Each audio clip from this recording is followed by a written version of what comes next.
ये कहानी है जोई नामी एक केयरटेकर की, जिसे उसकी मॉम खाना खिला रही है। देखने को मिलता है कि जोई की एक टांग नकली है और उसकी आंखों पे एक पट्टी बंधी रहती है। उसकी मॉम खाना खाते हुए भी उसे यही बता रही थी, जोई चाहे जो कुछ भी हो जाए तुम अपनी आंखों से कभी पट्टी मत उतारना। इनकी इन्हीं बातों के दौरान जोई के डैड भी घर आ गए। वो इन दोनों पे गुस्सा थे क्योंकि ये दोनों आज घर से बाहर गए थे। जोई के डैड को लगा कि इन दोनों ने घर से भागने की कोशिश की है और इसी गुस्से में वो जोई की मॉम को मारने लगे। जोई से सहा नहीं गया और उसने अपनी मॉम को बचाने के लिए अपनी आंखों से पट्टी उतार दी। हालांकि जोई की मॉम उसे मना भी करती रही। फिर अचानक न जाने क्या हुआ, जोई के डैड उल्टे कदमों घर से बाहर निकल गए और खुद ही फिर सड़क के दरमियान में जाकर अपनी गर्दन मोड़कर अपनी जान ले ली। ये सब देखकर जोई की मॉम तो जैसे पागल ही हो गई। उन्होंने जोई को प्यार से गले लगाया और फिर आहिस्ता आहिस्ता हाथ उसकी गर्दन तक ले जाकर उसका गला दबाने लगी। अपने आप को बचाने के लिए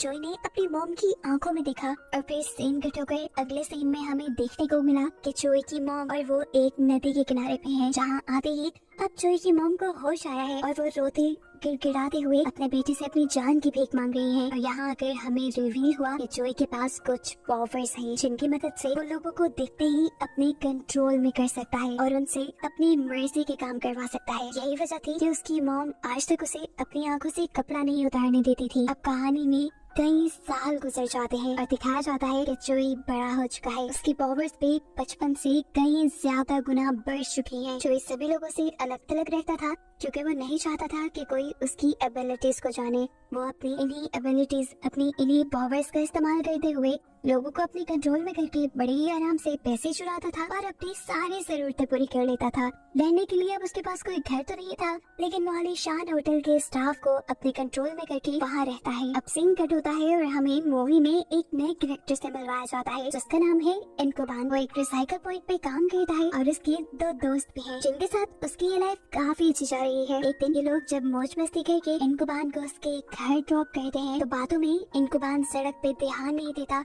और सामने से आता हुआ ट्रक से कुचल जाता है। इतने बड़े एक्सीडेंट के बाद भी हैरानकुन तौर पे इनकुबान की जान बच गई थी, लेकिन उसे बहुत चोट आई थी। पर डॉक्टर्स उसके लिए ज्यादा फिक्रमंद नहीं थे क्योंकि इनकुबान बहुत जल्दी रिकवर कर रहा था और ये उनकी हिस्ट्री में पहली मर्तबा हो रहा था। 2-4 दिनों में ठीक होकर इनकुबान जब वापस अपने काम पे जाता है तो उसे पता चला कि उसकी जॉब जा चुकी थी। ये सुनकर वो टूट गया, लेकिन उसने हार नहीं मानी और एक नई जॉब की तलाश में लग गया।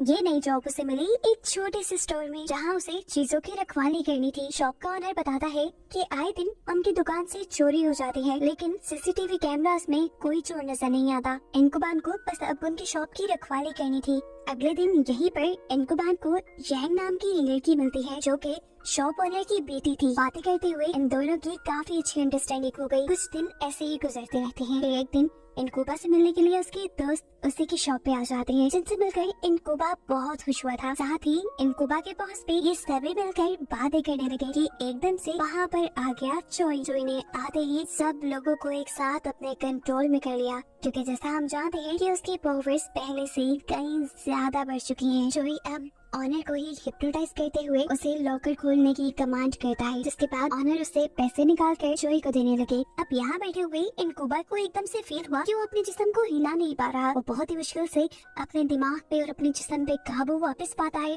और अपना जिस्म हिलाकर पीछे की तरफ देखता है, जहाँ उसे जोई नजर आया। जोई पहली मर्तबा किसी इंसान को अपने कंट्रोल से बाहर निकलता देखकर हैरान था। अब तो उसकी चोरी पकड़ी जाने वाली थी। इनकुबा को रोकने के लिए वो इनकुबा के दोस्तों को हिप्नोटाइज करते हुए उनसे इनकुबा को पकड़वा लेता है, जिसके बाद उसने यांग को कमांड दी कि चाकू उठाकर इनकुबा के पेट में स्टैब कर दो। अब जैसा हम जानते हैं कि इनकुबा के अंदर जल्दी ठीक होने की सुपर पावर्स हैं, तो इस हमले से भी वो ज्यादा इफेक्टिव नहीं हुआ और उसने एक मर्तबा दोबारा जोई को पकड़ने की कोशिश की। लेकिन इससे पहले कि वो अपने मकसद में कामयाब होता, जोई ऑनर को दोबारा कमांड देते हुए इनकुबा को शॉक लगवा देता है और जोई ऐसे वहाँ से बच निकलता है। इस वाक्य के बाद अगला सीन हमें हॉस्पिटल का दिखाया जाता है, जहाँ हमें मालूम हुआ कि अपनी सुपर पावर्स की वजह से इनकुबा तो बच गया था, लेकिन इस सब में ऑनर की मौत हो गई। दूसरी तरफ जोई अभी तक इसी कश्मकश में था कि कोई इंसान उसकी पावर्स से निकल कैसे सकता है। दूसरी बात ये कि आज उसकी पावर्स ने बहुत बड़ा नुकसान कर दिया था। एक आदमी का मर्डर कर दिया था, जिस मर्डर को भी अब उसे छुपाना था। इसीलिए रात के अंधेरे में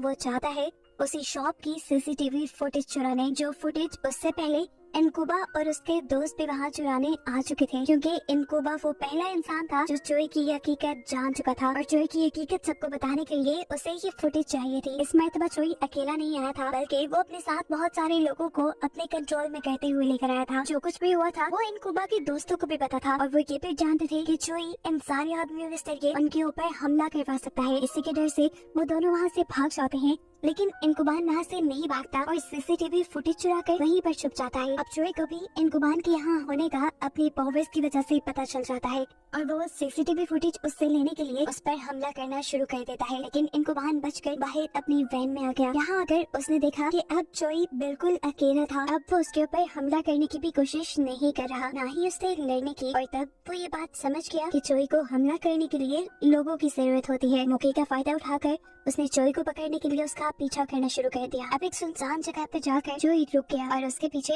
इनकुबान ने भी गाड़ी रोक ली। अब जैसे ही इनकुबान गाड़ी से उतरा, उसके ऊपर काफी सारे लोगों ने हमला कर दिया था। असल में जोई यहाँ पर जानबूझ के रुका था, क्योंकि उसने दूर से ही लोगों के ग्रुप को देख लिया था, जिनको उसने अपने कंट्रोल में कर इनकुबान के ऊपर हमला करवा दिया। इससे पहले कि ये लोग इनकुबान को मार देते, उसने अपनी इलेक्ट्रिक गन से जोई के ऊपर ही हमला कर दिया, जिससे जोई का ध्यान भटक गया और सभी लोग उसके कंट्रोल से बाहर निकल गए। लोगों के साइड पे होते ही इनकुबान ने जोई के मुंह पे कपड़ा डाल दिया ताकि वो किसी को भी देखकर अपने कंट्रोल में ना कर सके, और फिर उसे उठा कर ले आया पुलिस स्टेशन में। उसने पुलिस वालों को सारी बात बताई कि कैसे जोई अपनी सुपर पावर से लोगों को कंट्रोल करके चोरियां करता है और उसने एक मर्डर भी किया हुआ है। अजीब सी कहानी थी। पुलिस वालों ने ऐसा कभी केस पहले सुना ही नहीं था, इसलिए उन्हें लगा कि इनकुबान ही पागल है, शायद वो नशा करके आया है। लेकिन इनकुबान ने उससे कहा, प्लीज मेरी बातों को यकीन करें। अब एक पुलिस वाला जोई का चेहरा खोलने वाला था। इनकुबान पीछे से चिल्लाता रह गया, नहीं मत खोले इनका चेहरा। लेकिन पुलिस वालों ने एक न सुनी और उसका चेहरा खोल दिया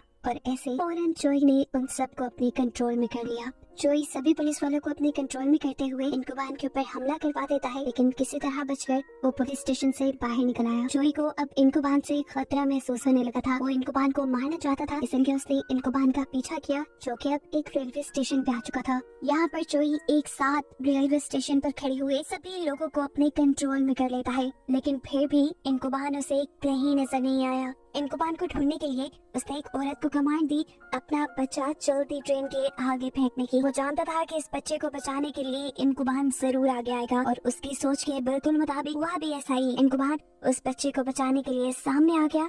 उसने बच्चे को तो बचा लिया, लेकिन खुद उसे बहुत ज्यादा चोट आ गई। इनकुबान की इतनी बुरी हालत हो चुकी थी कि जोई जानता था अब वो मर जाएगा, लेकिन एक चीज जिससे वो अनजान था वो थी इनकुबान की जल्दी ठीक होने वाली सुपर पावर्स। इस सारे वाक़ये के बाद जोई ने अपने कंट्रोल से सबको आजाद कर दिया और चुपचाप वहाँ से निकल गया। अपने आलीशान होटल जब वापस आया तो उसने देखा कि उसके कमरे में बहुत सारे पुलिस ऑफिसर्स इन्वेस्टिगेशन कर रहे थे, जिन सबको रूम में आते ही उसने कंट्रोल में किया और सबको बाहर निकाल दिया। सीन कट होकर हमें दोबारा इनकुबान को दिखाया जाता है, जो बिल्कुल ठीक था अब अपने दोस्त के गैराज में बैठा है। उसने अपने दोस्त को सारा वाक़या बताया कि कैसे जोई ने उसे पकड़ने के लिए एक बच्चे की जान को खतरे में डाल दिया। वो कितना सफाक और बुरा है। ये दोनों इनकुबान की बात पे यकीन कर लेते हैं और फैसला करते हैं कि मिलकर जोई को मारेंगे। यहाँ पर अब पुलिस को भी जोई के बारे में शक होने लगा था। इन्वेस्टिगेशन करने के लिए वो जोई की मॉम के घर पहुँच जाते हैं और जोई को इस चीज की खबर होने पर वो वक्त से पहले वहाँ पहुँच गए सभी पुलिस ऑफिसर्स को मार देता है। अब तो उसे अपनी मॉम भी अपने लिए खतरा लगने लगी थी, इसलिए उसने सोचा कि वो अपनी मॉम को ही मार देगा। लेकिन जब उसने अपनी मॉम के ऊपर गन पॉइंट की तो उसकी आंख में आए आंसुओं ने उसे रोक दिया। जाते हुए वो अपनी मॉम के लिए कुछ पैसे भी छोड़ के गया, जो उसने थोड़ी देर पहले चुराए थे। यहाँ पे हमें पता चला है कि जोई को मारने के लिए इनकुबान के एक दोस्त ने एक ऐसी वैन डिजाइन की है जिसकी बैक पे फ्लैश लगे हैं, ऐसे फ्लैश जिससे कुछ देर के लिए जोई को अंधा कर सकते हैं और उसके कंट्रोल से बाहर निकलकर उसे पकड़ सकते हैं। इसी मिशन और प्लान के चलते ये लोग जोई को ढूंढने के लिए निकल गए। अभी जोई उन्हें मिला नहीं था कि इनकुबान के रास्ते में आग लग गई और फिर उसकी आंख खुली गाड़ी में आने वाले जोरदार झटके की वजह से, और उसने देखा कि उसका एक दोस्त उसके दूसरे ड्राइव करते हुए दोस्त के ऊपर हमला कर रहा था। ये देखते ही वो समझ गया कि ये काम जोई का है। जोई ने इन्हें कंट्रोल में किया हुआ है और वो कहीं दूर से इनके ऊपर नजर रखे हुए है। इनकुबान उसे ढूंढने के लिए गाड़ी से उतर गया। दूरों से जोई दिख भी गया जो एक बिल्डिंग के अंदर जा रहा था उसे पकड़ने के लिए। वो भी जब बिल्डिंग के अंदर गया तो उसने यहाँ पर आके देखा कि जोई ने बहुत सारे लोगों को अपने कंट्रोल में किया हुआ है। अब सभी लोगों को कंट्रोल करते हुए वो इन्हीं लोगों की आवाज में इनकुबान से बात कर रहा था। जोई ने उससे कहा, देखो जब से तुम आए हो तब से चीजें गड़बड़ हो रही है। वह चुपचाप चोरी करता था, चला जाता था, किसी की जान खतरे में नहीं आती थी। लेकिन जब तुम आए सब गड़बड़ हो गया, मैंने मर्डर कर दिए और ऐसे इस सारी चीजों के पीछे जिम्मेदार हो तुम। ये बताने के बाद अब चोई ने लोगों को एक एक करके छत से नीचे गिराना शुरू कर दिया, जिनकी जान बचाने के लिए इनकुबान कुछ कर भी नहीं सकता था। वो खुद ही यहाँ से बाहर निकल गया। चोई भी उसके पीछे बाहर निकला, जहाँ इनकुबान के दोनों दोस्तों ने क्लियर गन से चोई के ऊपर हमला किया, जिसका कोई खास फायदा तो हुआ नहीं। लेकिन चोई ने एक और मर्तबा उन्हें अपने कंट्रोल में करके रोक दिया, जिसके बाद इनकुबान को उसके दोस्त दिखे ही नहीं। पागलों की तरह इनकुबान अपने दोस्तों को ढूंढता रहा, लेकिन उसकी घंटों की तलाश भी जाया हो गई। थक हार कर वो जब अपनी शॉप में पहुंचा तो उसने देखा कि उसके दोनों दोस्त फांसी से लटके हुए थे और वो जानता था कि ये काम भी चोई का है। इससे पहले कि वो कुछ करता, यहाँ चोई भी उसे अपने जाल में फंसाकर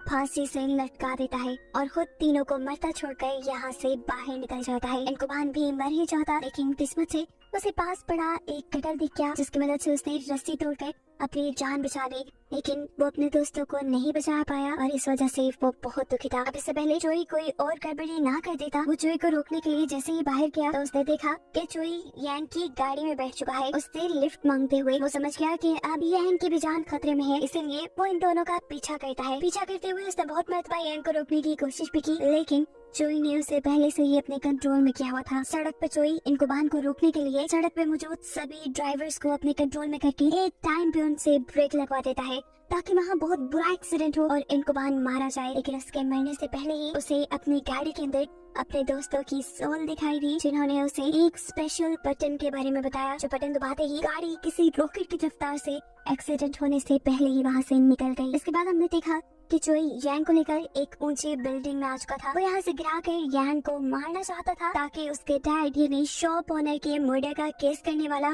कोई इस दुनिया में रहे ही ना। वक्त रहते ही इनकुबान वहाँ पहुँच गया और ऊपर जाते ही उसे दिखा चोई, जिसे वो जाकर ही मारना शुरू कर देता है। वो चोई को बिल्कुल मार ही देता, लेकिन उससे पहले ही उसने देखा कि साइड रेलिंग के ऊपर यांग खड़ी हुई है, जिसकी जान खतरे में थी। इनकुबान जब उसे बचाने के लिए आगे बढ़ा तो पीछे से चोई ने इनकुबान को शूट कर दिया और फिर उसने अपना सारा गुस्सा इनकुबान के ऊपर उतारने के लिए उसे मारना शुरू कर दिया। तब इनकुबान को भी गुस्सा आया और इनकुबान ने उसके डैड के बारे में बहुत बुरी भली बातें कही, जिससे चोई का ध्यान भटक गया और यांग उसके कंट्रोल से बाहर निकलते हुए जंगले से नीचे उतर गई और ऐसे उसकी जान बच गई। बिल्कुल इसी लम्हे का भी इनकुबान ने फायदा उठाया। जब चोई उन बातों में खोया हुआ था, इनकुबान उसे लेकर बिल्डिंग से नीचे कूद गया और इस हादसे की वजह से उसकी मौत हो गई। लेकिन इनकुबान खुद अपनी जल्दी ठीक होने वाली सुपर पावर्स की वजह से उस दिन जिंदा बच गया। अब सीन कट होकर हमें कुछ टाइम बाद का सीन दिखाया जाता है, जहाँ जिंदा होने के बावजूद इनकुबान अभी पैरालाइज्ड है और वो एक रेलवे स्टेशन पे है, जहाँ उसकी मुलाकात होती है यांग से।